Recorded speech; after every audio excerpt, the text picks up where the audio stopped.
السلام علیکم۔ آج کے دن اس ویڈیو میں بات کریں گے اس وقت کی کہ جب 70,000 مردے زندہ ہو گئے۔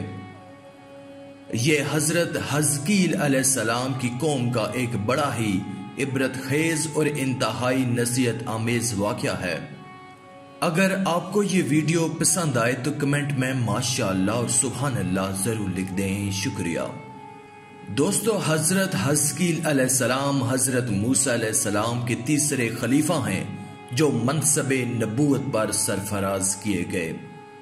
حضرت حزقیل علیہ السلام حضرت موسیٰ علیہ السلام کے جانشین اور نبی ہوئے۔ حضرت حزقیل علیہ السلام کا لقب ابن العجوز یعنی بڑھیا کے بیٹے ہے۔ ابن العجوز کہنے کی وجہ یہ ہے کہ یہ اس وقت پیدا ہوئے تھے جبکہ ان کی والدہ ماجدہ بہت بوڑھی ہو چکی تھی۔ مردوں کے زندہ ہونے کا واقعہ کچھ اس طرح ہے کہ بنی اسرائیل کی ایک جماعت جو حضرت حزقیل علیہ السلام کے شہر میں رہتی تھی، شہر میں طاعون کی وبا پھیل جانے سے ان لوگوں پر موت کا خوف سوار ہو گیا اور یہ لوگ موت کے ڈر سے سب کے سب شہر چھوڑ کر ایک جنگل میں بھاگ گئے اور وہیں رہنے لگے۔ تو اللہ تعالیٰ کو ان لوگوں کی یہ حرکت بہت زیادہ ناپسند ہوئی، چنانچہ اللہ تعالیٰ نے ایک عذاب کے فرشتے کو اس جنگل میں بھیج دیا جس نے ایک پہاڑ کی آڑ میں چھپ کر چیخ مار کر بلند آواز سے یہ کہہ دیا کہ موتوا یعنی تم سب مر جاؤ۔ یہ بھیانک چیخ سن کر بغیر کسی بیماری کے بالکل اچانک یہ سب کے سب مر گئے، جن کی تعداد 70,000 تھی۔ ان مردوں کی تعداد اس قدر زیادہ تھی کہ لوگ ان کے کفن اور دفن کا کوئی انتظام نہیں کر سکے، اور ان مردوں کی لاشیں کھلے میدان میں بے گورو کفن 8 دن تک پڑی پڑی سڑنے لگیں اور بے انتہا تعفن اور بدبو سے پورے جنگل بلکہ اس کے اطراف میں بدبو پیدا ہو گئی۔ کچھ لوگوں نے ان کی لاشوں پر رحم کھا کر چاروں طرف سے دیوار اٹھا دی تاکہ یہ لاشیں درندوں سے محفوظ رہیں۔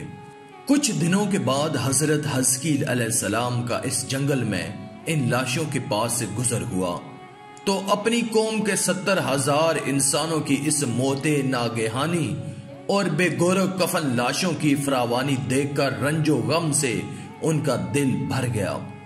آپ دیدہ ہو گئے اور باری تعالیٰ کے دربار میں دکھ بھرے دل سے گڑ گڑا کر دعا مانگنے لگے کہ یا اللہ، یہ میری قوم کے افراد تھے جو اپنی نادانی سے یہ غلطی کر بیٹھے کہ موت کے ڈر سے شہر چھوڑ کر جنگل میں آ گئے۔ یہ سب میرے شہر کے باشندے ہیں، ان لوگوں سے مجھے انس تھا اور یہ لوگ میرے دکھ سکھ کے شریک تھے۔ افسوس کہ میری قوم ہلاک ہو گئی اور میں بالکل اکیلا رہ گیا۔ اے میرے رب، یہ وہ قوم تھی جو تیری حمد کرتی تھی اور تیری توحید کا اعلان کرتی تھی اور تیری کبریائی کا خطبہ پڑھتی تھی۔ آپ بڑے سوزے دل کے ساتھ دعا میں مشغول تھے کہ اچانک آپ پر یہ وحی اتر پڑی کہ اے حزقیل علیہ السلام، آپ ان بکھری ہوئی ہڈیوں سے فرما دیجئے کہ اے ہڈیوں، بے شک اللہ تعالیٰ تم کو حکم فرماتا ہے کہ تم اکٹھا ہو جاؤ۔ یہ سن کر بکھری ہوئی ہڈیوں میں حرکت پیدا ہوئی اور ہر آدمی کی ہڈیاں جمع ہو کر ہڈیوں کے ڈھانچے بن گئے۔ پھر یہ وحی آئی کہ اے حزقیل علیہ السلام، آپ فرما دیجئے کہ اے ہڈیوں، تم کو اللہ کا یہ حکم ہے کہ تم گوشت پہن لو۔ یہ کلام سنتے ہی فوراً ہڈیوں کے ڈھانچوں پر گوشت پوست چڑھ گئے۔ پھر تیسری بار یہ وحی نازل ہوئی، اے حزقیل، اب یہ کہہ دو کہ اے مردو، خدا کے حکم سے تم سب اٹھ کر کھڑے ہو جاؤ۔ چنانچہ آپ نے یہ فرما دیا تو آپ کی زبان سے یہ جملہ نکلتے ہی 70,000 لاشیں دم زدن میں کھڑی ہو گئیں۔ پھر یہ سب لوگ جنگل سے روانہ ہو کر اپنے شہر میں آ کر دوبارہ آباد ہو گئے اور اپنی عمروں کی مدت بھر زندہ رہے، لیکن ان لوگوں پر اس موت کا اتنا نشان باقی رہ گیا کہ ان کی اولاد کے جسموں سے سڑی ہوئی لاش کی بدبو آتی رہی اور یہ لوگ جو کپڑا بھی پہنتے تھے وہ کفن کی صورت میں ہو جاتا تھا، اور قبر میں جس طرح کفن میلا ہو جاتا ہے ایسا ہی میلا پن ان کے کپڑوں پر نمودار ہو جاتا تھا۔ چنانچہ یہ اثرات آج تک ان یہودیوں میں پائے جاتے ہیں جو ان لوگوں کی نسل سے باقی رہ گئے ہیں۔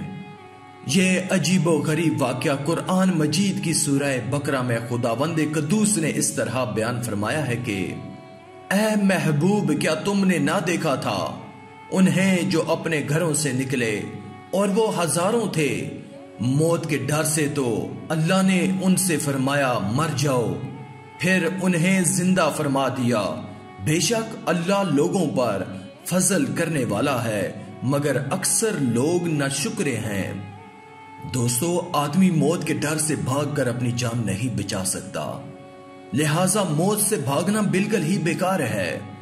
اللہ تعالیٰ نے جو موت مقرر فرما دی ہے وہ اپنے وقت پر ضرور آئے گی، نہ ایک سیکنڈ اپنے وقت سے پہلے آ سکتی ہے، نہ ایک سیکنڈ بعد آئے گی۔ لہٰذا بندوں کو لازم ہے کہ رضائے الہی پر راضی رہ کر صبر و شکر کریں، اور خواہ کتنی ہی وبا پھیلے یا گمسان کا رن پڑے، اطمینان و سکون کا دامن اپنے ہاتھ سے نہ چھوڑیں، اور یہ یقین رکھیں کہ جب تک میری موت نہیں آتی مجھے کوئی نہیں مار سکتا اور نہ میں مر سکتا ہوں، اور جب میری موت آ جائے گی تو میں کچھ بھی کر لوں، کہیں بھی چلا جاؤں، بھاگ جاؤں یا ڈٹ کر کھڑا ہو جاؤں، میں کسی حال میں بچ نہیں سکتا۔ آج کی اس ویڈیو میں تھا بس اتنا ہی۔ اگر ویڈیو پسند آئی ہو تو کمنٹ میں ماشاءاللہ اور سبحان اللہ ضرور لکھ دیں۔ شکریہ۔ اور مزید اسلامی ویڈیوز حاصل کرنے کے لیے اللہ کی قدرت چینل کو سبسکرائب کر دیں اور ساتھ میں موجود بیل کے آئیکن کو دبا کر آل پر کلک کر دیں۔ شکریہ۔